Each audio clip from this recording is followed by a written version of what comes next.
Haere mai e te whānau. Welcome to the Flight of the Next podcast. My name's Holly. I'm here on Gadigal land in Sydney. Danny Avis is also on Gadigal land in Sydney. In Tamaki Makaurau, Auckland, we have Erin. And Alex is in Te Whanganui Atara, Wellington. Mixed bag of results this weekend. We had the women and the men play. Let us start with the women. We played Canberra at Porirua Park. 1-0 loss. Alex, you were there. Would you like to kick us off? Yeah, sure. I thought, to be honest, I think Danny mentioned it last week, and I think it still applies today. We've lost the opening 2 games, but I'm still not feeling too negative about the season as a whole. I think defensively we haven't been the best, but attackingly, we're getting those chances, especially outside the box. Liss and Flea had a few. Lara Wall had one. We're just not putting them away. Maybe you can do practice shooting outside the box. I know Liss was very disappointed. I talked to her after the game. She said she could have scored one. She said she was straight on the training pitch the next day, shooting practice. But I thought she played well overall, getting those chances, getting in those positions, just, lacking that final touch.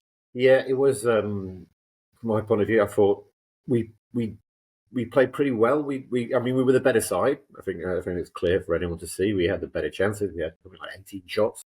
Apart from their goal and maybe one other sort of close attempt in the first half when Villau got injured, I don't think it really had any many chances. In that respect, that's quite promising. Our defence was obviously a lot better. Although we were still technically at a back 3, I think Zoe McMeekin was dropping back quite a lot, so she was making a back 4 rather than pushing forward, which Tanaka did in the first half last week. But yeah, 18 shots and no goals. That's sort of the worry, I guess. It's like, okay, if we can create the chances, we really need to put them away. Otherwise, losing, I think we've seen in previous seasons, losing can become a habit. And then you're saying, oh, we're playing well, we're doing quite well, Oh, and suddenly you lost 3-4 on the bounce, and then you realise actually you're not playing well. It's a bit of a mirage. I think we are still doing quite well. We'd obviously need to be a lot more clinical. Wynnum could have had a couple. We know she's probably not the strongest finisher, although she played well apart from that. I thought so. I was certainly in the first half, I thought Grace Jale, although she was very involved in getting the ball, I thought she was involved in the wrong areas. Last week, she wasn't very involved at all. And I think maybe she was either being told or she'd recognised herself that I need to get on the ball. And so she was, whenever the ball was coming forward, she was getting hold of it. And she ended up down in the right-hand corner trying to play sort of 1-2s with Emma Main or with Mania Elliott. And they quite often didn't get off. And then sometimes when you get the ball, who's she crossing to? There's no one in the centre. Charlie is the one out there. So that seemed to improve better in the second half. She seemed to move more central. And I think that improves in terms of the number of good chances we had. But still, we need someone to put those goals away. We should have won that. I thought we were going to win it. I was never, until sort of the last sort of 10 minutes, I'm thinking, okay, we're running out of time now. I was always still pretty hopeful that we could get something out of the game.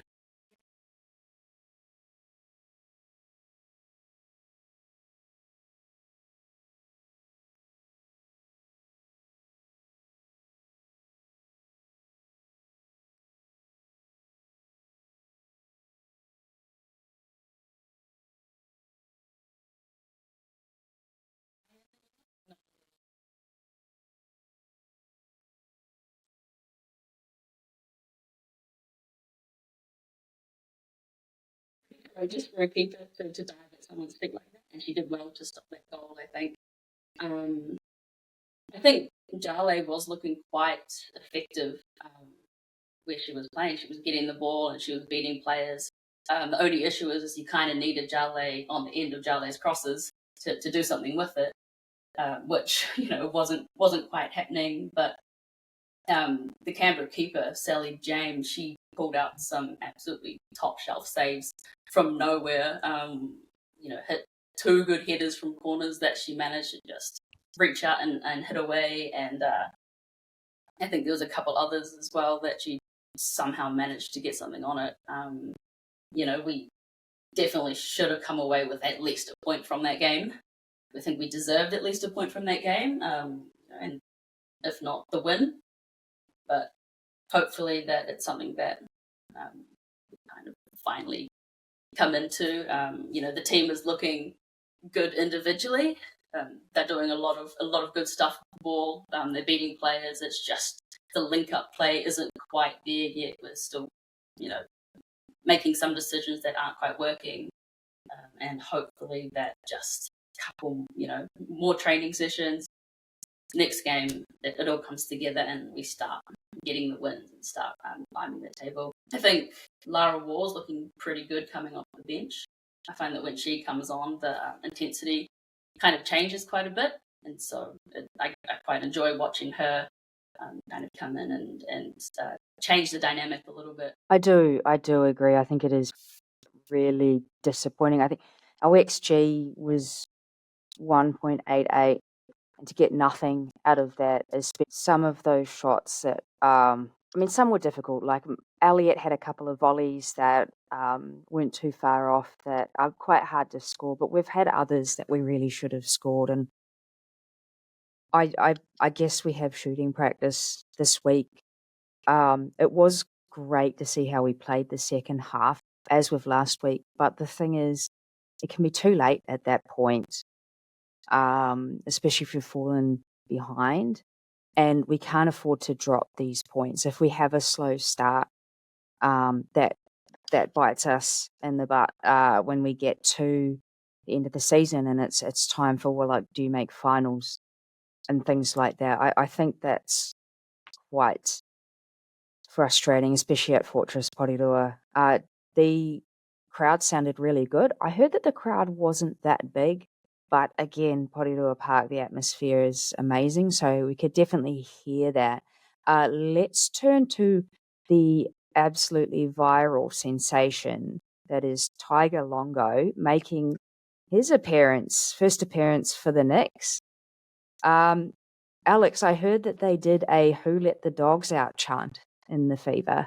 Yeah, no, it was a bit of a funny one. I was with my partner and we were standing behind the goal that we were attacking, and I wasn't looking. I was getting food from one of the stalls actually, and she just pointed to me and was like, "Oh, there's a dog on the pitch," and then it was running around. It was kind of running rings around our players, and a few of them were on their knees trying to beckon the dog in, and then eventually it went up to flee. And turns out it was her dog, which is kind of funny and kind of ironic. I don't know how it got on the field in the first place. It's a bit irresponsible from the owners, but it was a funny moment. I think it's fine. And the "Who Let the Dogs Out" rendition. They're singing that. I think they were singing something else to do with the dog, and then they started singing that, and then they actually put it on the loudspeaker and started playing the actual song, which was actually quite funny. Yeah, I think it was kind of a game of two halves. You had BC and AD, like before Cute and after Dog. And after Dog came along, I feel like they just kind of started attacking, and they just started really, I don't know what it was. I don't know what Tiger brought to them on the pitch. Maybe he had a note in his mouth or something, but they really just started, hammering it in and getting more shots off, just absolutely dominating. And I really thought that, that was going to bring some goals with it as well, but it's not the case. As I say, I actually liked all our substitutions. I thought Tiger she had a lot of energy when she came on. But all our other substitutions as well, Wall, Ferguson, and Tanaka, were all really good. And I think they probably should have come on earlier. They probably should have come on around the same time that Tiger did, because they really gave us a bit of energy going forward. And it's quite unusual, I think, for us to have a quite strong depth. I didn't think that at the beginning of the season. I thought, we'll probably have a decent first 11, but I'm not sure about the depth of the squad. But I think those three definitely will be pushing for a start in the first team. It's quite nice that we've got that to be able to come on. And certainly I thought Laura Wall was excellent when she came on. And Ferguson looked lively as well. I didn't know anything about her. I was expecting her to be tall for some reason, but she's not. But she looks pretty pacey. She looks quite fast. So I could see her playing maybe instead of or coming on for Elliot, or possibly even MMA. I wouldn't be amiss. I wouldn't mind her getting a bit of a longer run in the next game. Next week, this coming Sunday, we have the Newcastle Jets That will be in Maitland. I will be there. A few others will be there. Jets, I don't know what to make of them at the moment. They scored some crazy goals on the weekend, but their keeper also tried to save the ball halfway up the pitch with her hands. Total chaos, total chaos. I'm not sure what to expect against the Jets. I really hope that we can actually get a win on the board. I'd like any kind of win. I actually wouldn't really care if it's scrappy 1-0, coming off someone's backside in the 91st minute. I think we probably need to get in the habit of getting some points on the board. Obviously, it would be nice to play well as well, and I think we can. We just need to start scoring those goals. So, yeah, I don't really know how this league's panning out yet. There's some teams which you think should be quite good and not doing well. Sydney are bottom of the table, below us. And other teams are doing quite well and scoring lots of goals. So I think it's yet to sort of settle down. But I see no reason why we shouldn't be able to get something out of the game if we carry on developing the way I think we've been developing, as long as we manage to finish off our chances. Yeah, I think a win is the overall goal. Just looking at Newcastle Jets games this season, they've conceded, 5 goals already, which is actually the same as us. But, 3 of those were in a 15-minute period. So I'd say their defence hasn't been the best so far. So I think it's a good opportunity to, get some goals in. And I think we need the win if we want to, continue on. Talk about making it a habit. I also think a lot of squad confidence players and, playing well breeds confidence in them to play well the next week. So the sooner we get that opening win, the better. Really. Yeah, I agree. It looks like they conceded in the first minute last game that they played, and so I think that's a good opportunity for us if we come out firing like we have been the last few games. We've got 5 across the middle who are dominating in possession, who are winning the ball high, who are keeping the ball. If we can just finish our chances early, I think that we have a really good shot of getting a really good result against the Jets. And no news yet whether Tiger's going to travel, I guess. Probably not. It's not easy to travel with a dog between to and from New Zealand and Australia, but it would be interesting to see if he gets some more home minutes. Okay, so we'll move on to the much happier result of the weekend. That was against Central Coast Mariners, our men. We played in Gosford. Fantastic turnout in the little corner of yellow. Fantastic turnout on the field. We had a 3-0 win, which I think was quite emphatic. We had goals from Ishige, a wonderful, wonderful free kick goal from quite far out. Costa and Sutz scoring as well. I thought it was great. I mean, Mariners have been sort of good competition for us lately, and the last time we went to Gosford, they scored that last minute goal from Docker, which basically decided the premiership. So to go and have such a great result against them yesterday was fantastic. Danny, you were also there. How did you feel? Just a really enjoyable game. We were never in any danger at all. We were turning up pretty quickly, and they were never really worrying us. So pretty much a nice easy cruise to win. It was more, it's going to be 3-0, 4-0, or further on by the end. So everyone played well. Quite a few changes from our previous matches, which I thought was interesting. Retre coming in was a real shock to me. I was surprised he would start after he's been out for the entire time to come straight in.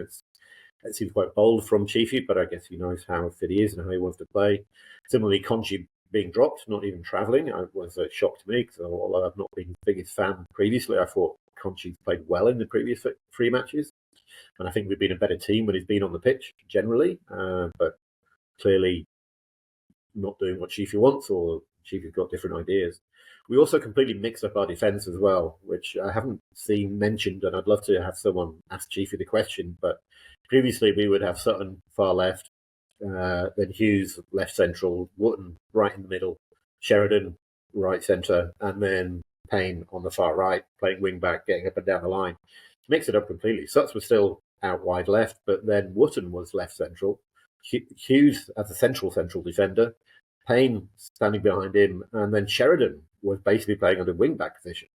which completely surprised me. I kept seeing number 27 half of the wing, and I'm like, why is Sheridan doing up there? But he'd switched around with what he'd done with Payne for the past 3 matches. And not always, I think, successfulully. He didn't look like he was comfortable when he was getting the ball that far up. It's not, I guess, not his natural position. I'll be really interested to find out why Chiefy did that. What was the thought? I mean, it clearly worked. Mariners didn't score, so that's all good. But apart from that, look, everyone played well. I think Retre took a lot of the pressure off Rufer. I don't think Retre did anything particularly exciting. I can't, point to any great passes or any wonderful tackles, but he also didn't do anything wrong, really. And less of our play went through Rufer, which probably keeps the opposition guessing a little bit.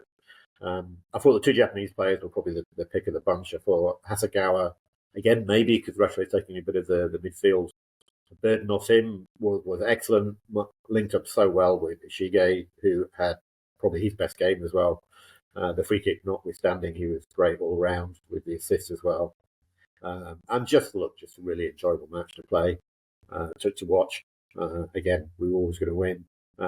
Josh in goal only had one really excellent save, but he had plenty of touches on the ball, which I think will probably do well for his confidence. He got down and saved shots which he should have saved, and he did quite comfortably. He came and claimed the ball a couple of times, which he's been criticised not for doing. And I think he'll come out of that with a lot more confidence than he went in, which is bodes well for us going forward. So, yeah, look, really enjoyable. I would, I could have watched another half an hour of that game quite happily. It was really good to see. I think it was a really great game. I think we bossed the midfield, and tactically we were set up pretty perfectly. I guess Ishige is kind of the star of the show in this game. Just he looked completely lively. Every time he got on the ball, it looked like we were going to make a big chance out of it. I've seen him likened to Davila a bit on the internet. And Davila was a great player for us. Usually it takes our input players quite a while, like maybe even 10 rounds for some of them to kind of come right and for us to see their full potential. So I guess either he's going to keep on building and, he's going to be the best player in the league, or he's come right really, really early, which is great to see too. The free kick was, perfect. I think you see him lining that one up and you go, surely he can't score from there. And then he hits it, it's halfway in the air, it's going in the direction of the goal, and you're like, oh shit, he might score. It might end up in the back of the net, and then it ends up in the back of the net, and the swoosh of the net. It's just so satisfying. Yeah, in our season preview, I mentioned that his highlight reels were just him picking shots from outside the box, and I said, it was from a few years ago, so hopefully he still has it in him, and it only took him a couple of rounds to prove himself that he can actually still do it, which is good to see. Scoring a goal like that with an XG of probably like -10 is pretty decent. So it's kind of good to see that, and it's good to see Josh as well kind of get come back and have a performance like that after the game last week, and it's really good to see him stay confident and keep playing with the ball at his feet when it kind of went quite wrong last week. So it's a good testament to his character, I think, to get back out there and just continue working hard. And yeah, it's good to get the 3 points. Yeah, I was a bit surprised the Mariners didn't kind of double down on the press as much as Auckland did, because Auckland were pressing us hard out and they kind of saw the benefits from that. So I would have thought it would kind of be natural for the Mariners to kind of do more of the same. I guess maybe they don't think they have the players for it, or maybe they don't think they have the legs for it. But we also saw Oluwayemi go long a bit more. I think there's a kind of a bit naive of our defence, because sometimes we draw in the opposition so much that half their team is in our box pressing us, and then we're still very stubborn to play at the back on the ground. And I think sometimes the best option is kind of to go long and skip half the team when they commit so much as they did. I think that's what Joshua Oluwayemi was doing this game. So hopefully we see more of the same. Yeah, the Mariners couldn't score against Perth, so that's probably showing something about them. Yeah, Mariners, I thought were pretty poor. As I say, I didn't think they looked like they had a chance of winning the game at all. But we're the first team to beat them this season. Remember, no one else has beaten them. They've always drawn, so they're obviously not a terrible side. And defensively, they've obviously been reasonably tight against other people, but we seem to be cutting them open, especially down our left, just quite easily. Ishige, with Sutton as well. I mean, that goal by Sutton, although it was a little bit scrappy. I'm not saying he knew exactly where the ball was going all the time, but the triangles that we passed around that just looked so good. And he just kept running and ran the ball into the net. It was great to see. If we can continue playing like that, going forward, we're going to cause a lot of people a lot of problems. All of the plaudits, I think, for the goals, I can understand why they would go to Ishige for that fantastic goal. And his XG for the entire game was 0.04. I don't know what counted as the goal he scored, but it was obviously 0.04 or less. However, he did get 2 assists as well, for the Suts goal and for the Costa goal. I wanted to shout out Suts for his goal because he receives the ball really far back in defence. He gets a bit of contact from behind. He goes down too easily, doesn't get the call. He gets up. He wins the ball again. He plays the ball to Costa. Costa plays it out to Ishige. And Ishige plays it back to Suts, who's run this whole to put the ball in the back of the net. And I just thought that was really telling of the hard work that he put in. Also, the pre-assist for the Costa goal. Nagasawa plays that beautiful through ball to Ishige, and he's seen that, and he's played that so quickly that he's actually fallen over and playing it. So it's like he didn't even take the time to set himself properly. He just played it in a body position where he's actually fallen over because he's played it right away. So incredible, absolutely incredible around the way. So it is the international break this coming weekend. The All Whites will have a couple of games for the qualifiers for 2026 World Cup. Our game after that will be against Victory. That will be Unite round. Now, that will be a really big test. Victory have been quite good this season. Do we have early on thoughts about a match against Victory? It's obviously going to be tough. They're top of the table, and they're top of the table for a reason. They haven't really shown any weakness yet. They didn't beat Mariners. That's the other sort of thing they've fallen down on. We're not playing them at Amy Park, which has got to be good for us because our record there, I think, now is terrible. So playing at a neutral venue in Sydney, that can make a difference. I don't know. Look, again, playing Victory away from Wellington, you've got to be happy with a draw. I think it's going to be a really interesting match. I would like to see Rojas might be back for that. Probably not for a start, but you'd think another 2 weeks he might be coming on, and I would guess he's going to maybe, if we carry on the way we did against the Mariners with Sheridan on the far wing back, you'd imagine Rojas stepping into that for the second half. That'll give us even more sort of incision going forward, hopefully. So with Rojas and Ishige doing the runs as well, they could be looking pretty good. Defensively, though, we're going to have to be really on our ball against Victory because they will try and overpower it pretty soon. I think Piscopo has been kind of the main man for Victory this season. And, players always seem to do well against their former clubs. So I think the big challenge for us is, can we stop Reno Piscopo?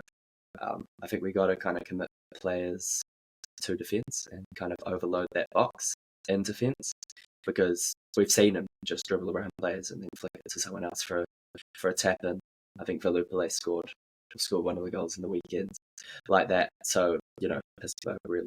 Yeah, I feel like this is going to be one of those nil-all draws that just kind of, back and forth, just defensive efforts from the Knicks there to just keep passing the ball around and trying to break through and not really doing anything. I hope there's more goals because I will be in Sydney to see Unite round, so I don't want to go all that way to watch a nil-all draw, but I do hope that, we can get a point from that. Anything against Victory in Australia is a win, I think. What do we think the odds are of Ruther getting yellow card for fouling Piscopo? I reckon that's got to be odds on, right? I'd say pretty high. I'll put 10 on it. Yeah. Nagasawa too. He's a bit feisty, eh? Yeah, There yeah. was a bit that rugby tackle, eh? that was a David Ball-esque type of rugby tackle. The kind of ball he used to do. Yeah. You could see where Central Coast got really rattled towards the end of the first half, and they got the 3 yellow cards in quick succession, and they were really starting to lose it. It was almost sort of boiling over. Their bench was going off as well, and I thought it was really good to see that our players weren't buying into it at all. They were just taking the fouls and just walking away, and just letting the Mariners players get into their own heads, get onto the referee. And I think they were probably lucky it became the half time, because otherwise it's quite easy to see one of them getting sent off. Probably Michael Docker, because he was one that really seemed to be getting incredibly frustrated at whatever was happening and what decision was being given against them, although there was no really bad decision I saw. So good maturity, I think, from our players. Yeah, they were fouling Ishige quite a lot. Central Was he kind of amplifying the impacts and the fouls? Yes, but they're still getting at him a bit. I think with players of like kind of the same class as him, like Piscopo, like Davila, who got fouled a lot, and I think Piscopo was leading the league in kind of fouls conceded at one point. And I think as long as Ishige continues to build on what he's shown so far, I think he could be a target for some of these teams. Yeah, the Central Coast fans seemed to be booing the ref team as they were leaving at halftime, which seemed a bit weird since they kind of deserved everything they got with those yellow cards. And, the VAR call was correct. I don't think the refs, did anything particularly wrong as a Knicks fan. But, I think the booing didn't really make sense because their players that were fired up, they were coming in and fouling cynically, and they deserved what they got, and I don't think that they deserve to boo anyone. They should boo their own team, I think. Yeah, I agree. I think sometimes fans just kind of boo the ref because they're the ref, and even if the ref has a perfect performance, it's just take your anger out on someone. I think the way that you behave as a fan in the stadium can be slightly different to how you'd behave in front of your TV. Because if you're in the stadium, you have not much, but you have an influence on the game, and hopefully not the ref, because the ref should just make the call that they see. But riling up the other players, for example, or lifting your own players. So I think that the active fandom of being in the stadium can be a little bit stronger. So maybe they might not have booed if they were sitting in front of their TV. But I don't think that they had reason to boo either. I think those calls were fair. We'll see. We will meet them again later in the season, and maybe even with finals, assuming both teams make that. We will leave it there. Thank you, everybody, for joining us. We will be on YouTube and on all of the major podcast platforms. See you next time.